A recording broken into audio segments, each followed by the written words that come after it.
Hola amigos de Filosofía al Día. Quería comenzar hablando del helenismo, que es un periodo que empieza con, con Alejandro Magno.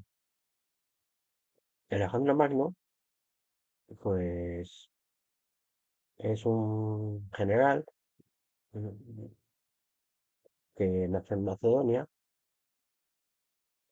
y que tiene como tutor a Aristóteles.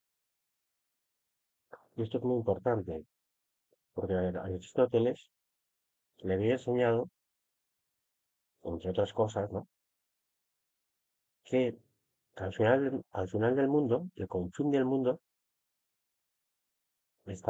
terminaba con una catarata, una gran catarata que caía hacia abajo, ¿no? Hacia el inframundo. Entonces, uno de los sueños que tiene Alejandro Magno es llegar hasta ese lugar. El primer objetivo que tiene es conquistar a los persas, que eran sus enemigos por antonomasia, ¿no? Los enemigos de Grecia, que tanto daño habían hecho a Grecia. Entonces, es conquistar el imperio persa y luego continuar hasta llegar al fin del mundo. Y entonces arma un ejército de 40.000 hombres y se va hacia el este, ¿no? En dirección al Imperio Persa, y va ganando batallas, conquista Persépolis, la ciudad de los persas, eh, y una de las cosas que hace, por ejemplo, es quemar la biblioteca de Persépolis. Y en la biblioteca estaba el libro sagrado de los persas, que es el Avesta. De tal manera que los sacerdotes posteriormente tuvieron que volver a reescribirlo, porque no lo sabían de memoria, y se lo tienen que volver a escribir. Entonces Alejandro Magno continúa, va ganando batallas, gana todas las batallas, continúa y llega hasta la India. Y su objetivo era continuar más allá, pero las tropas están cansadas porque llevan años batallando lejos de su casa, de sus casas, y le piden a Alejandro que por favor que vuelvan. Entonces empiezan a retornar y cuando paran en Babilonia, Alejandro pues muere repentinamente, ¿no? Pues es una muerte que no está muy aclarada, no se sabe si fue envenenado, con unas fiebres, eh, eso es un tema polémico, ¿no? Hay quien dice que lo envenenado sus propios generales. El caso es que eh, tras la muerte de Alejandro Magno empieza todo este periodo que se llama helenismo, ¿no? Que es que el mundo de los griegos se expande por el mundo conocido, porque Alejandro, su imperio es bastante grande, o sea, va desde Grecia a la India y luego todo el Próximo Oriente, ¿no? Lo que es Palestina, lo que es pues, todo lo que es la península de Sinaí, Egipto, todo eso lo ha conquistado. Entonces es un imperio bastante vasto y que va a estar influenciado todas esas culturas por la cultura helenística. Entonces, a la muerte de él, el imperio se resquebraja y son los diferentes generales los que se lo reparten, lo fragmentan. Por una parte está el imperio seleucida, que es la zona de Irán, India. Luego, por otra parte está el imperio de la región de Anatolia y de Macedonia. Y por otra parte está el imperio tolemaico, que es la zona de Egipto y Palestina. Entonces, esta zona es la que va a tener más trascendencia en el mundo helénico y para la formación de lo que posteriormente sea Europa, ¿no? Porque en esta ciudad, Alejandro Magno fundó una ciudad, digo, en esta ciudad, en esta región de Egipto, Alejandro Magno, en el delta del Nilo, fundó una ciudad llamada Alejandría. Todas las que iba fundando las llamaba Alejandría, pero la que ha permanecido con el nombre de Alejandría es esta, ¿no? Es una ciudad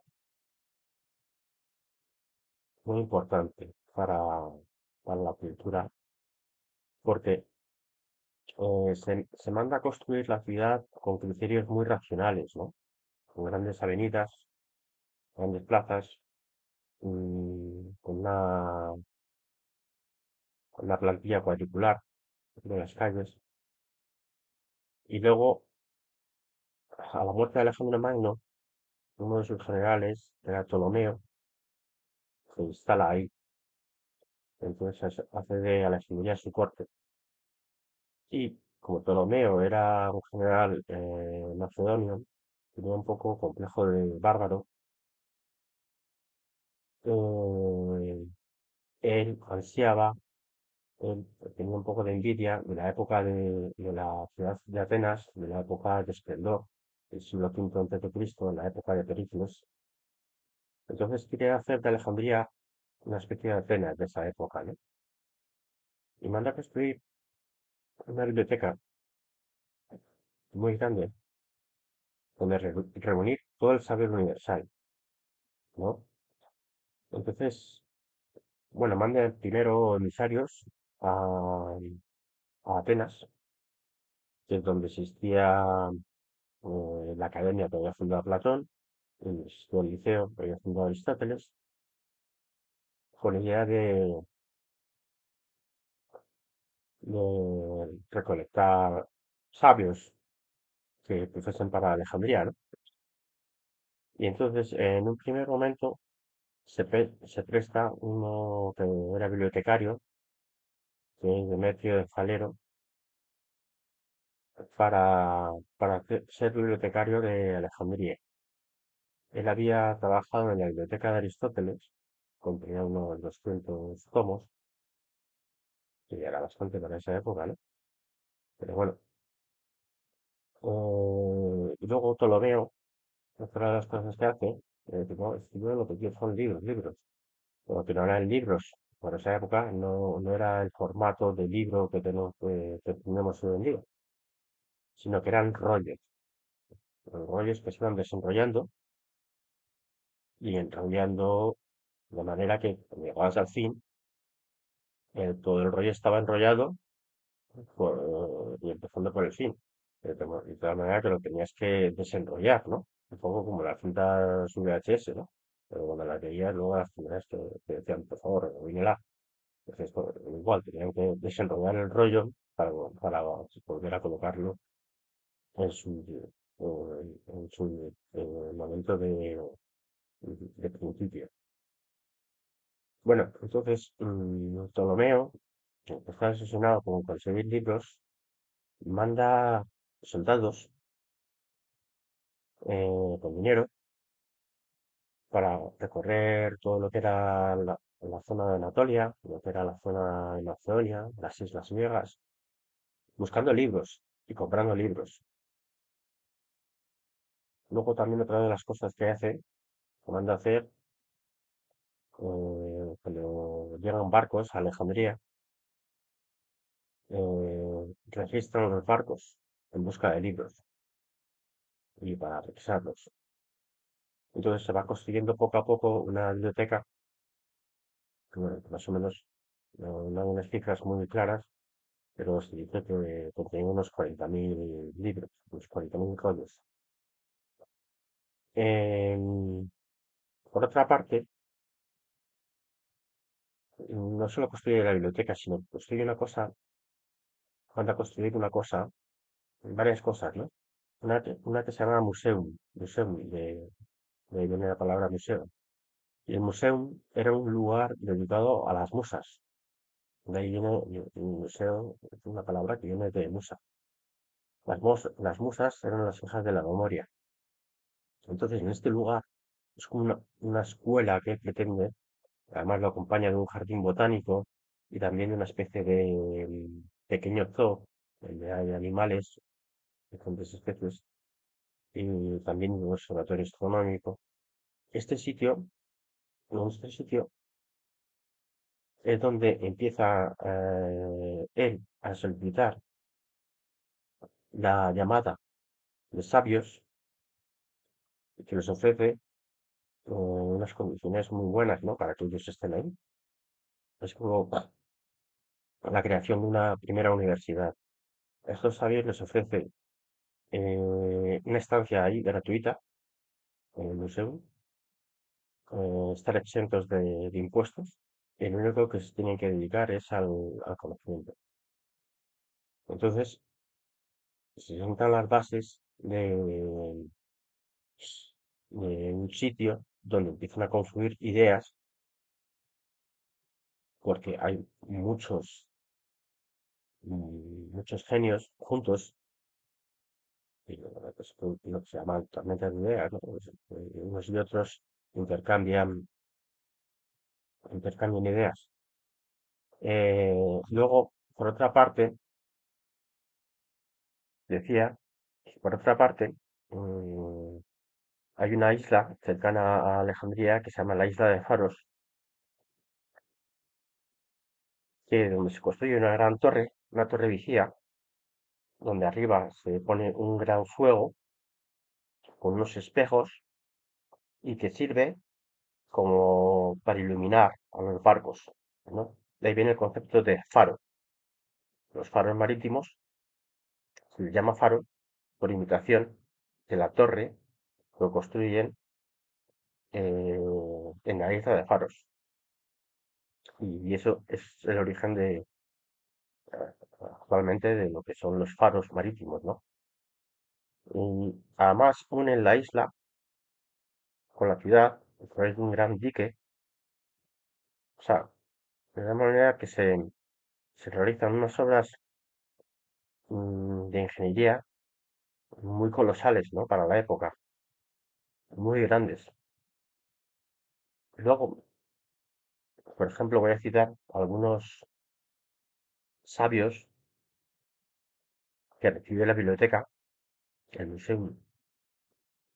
Uno de los más destacados, por ejemplo, fue Eratóstenes.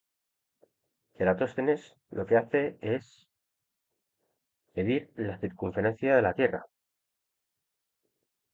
Y porque él tenía conocimiento de que una columna a las 12 de la mañana en Alejandría no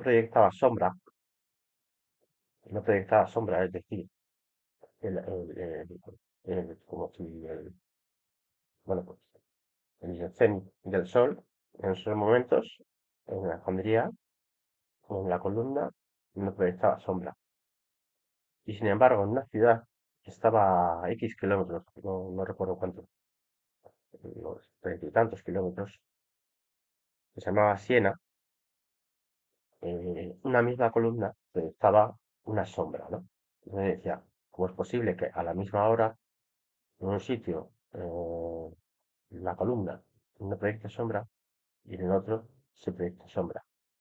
Entonces mide el ángulo que proyecta la sombra y de tal manera que le da el arco,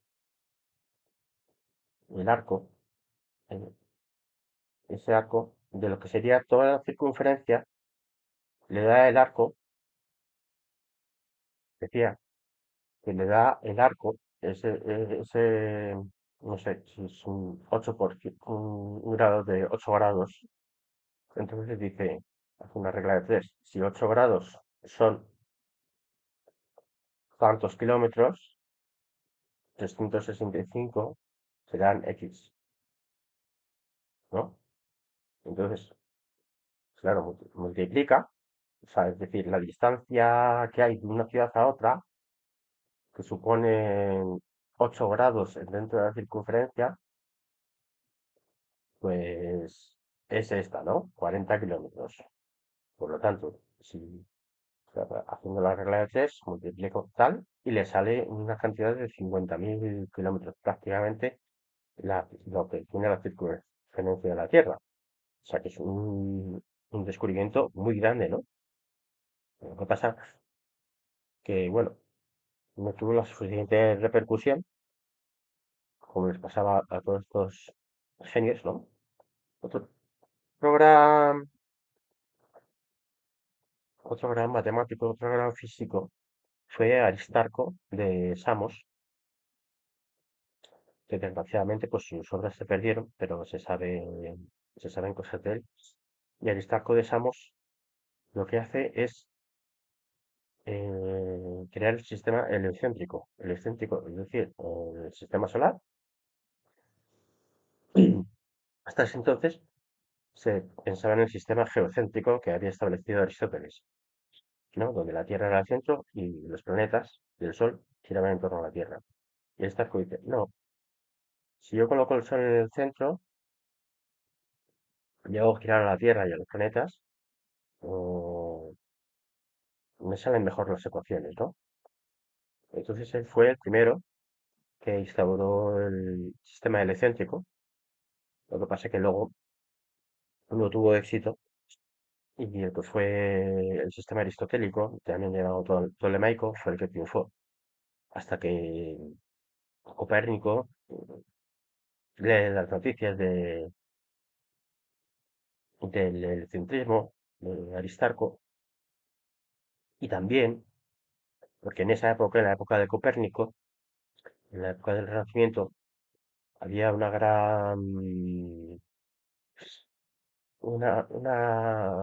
gran creencia de, acerca del Sol, ¿no? Como una especie de centrismo, como si el Sol fuese el gran generador de vida y por lo tanto, de alguna manera tenía que estar en el centro, ¿no? Del universo. Bueno, estos dos científicos pues ya son muy destacados, ¿no? Sus descubrimientos. Pero luego está Arquímedes, que es el gran descubridor de la hidrostática, el principio de Arquímedes. eh,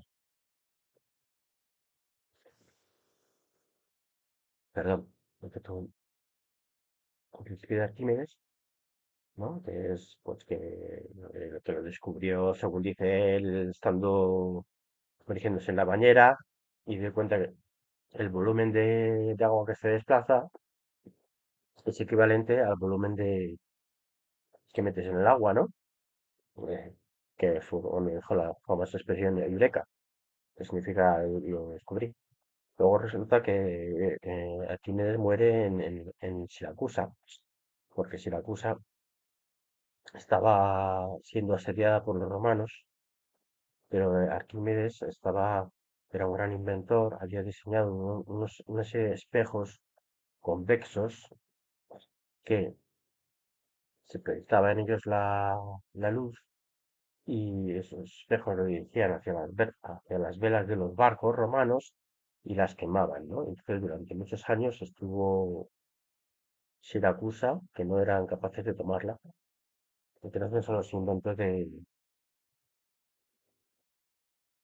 Decía que luego Arquímedes tiene una muerte muy estúpida, ¿no? Porque una vez que los romanos conquistan la ciudad de Siracusa, entran donde él estaba y le dice al soldado romano, no me molestes, no sé qué, que estoy trabajando.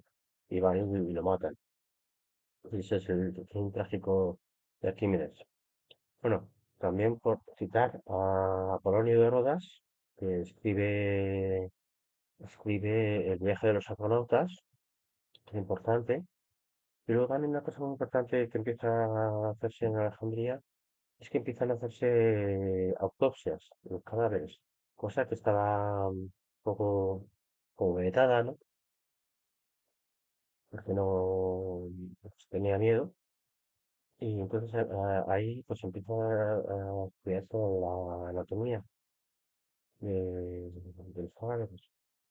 Bueno, lo voy a dejar aquí porque me he extendido mucho y ya otro día seguiré hablando más de Alejandría, de la importancia que tiene en la creación y pensamiento occidental y bueno, muchas gracias.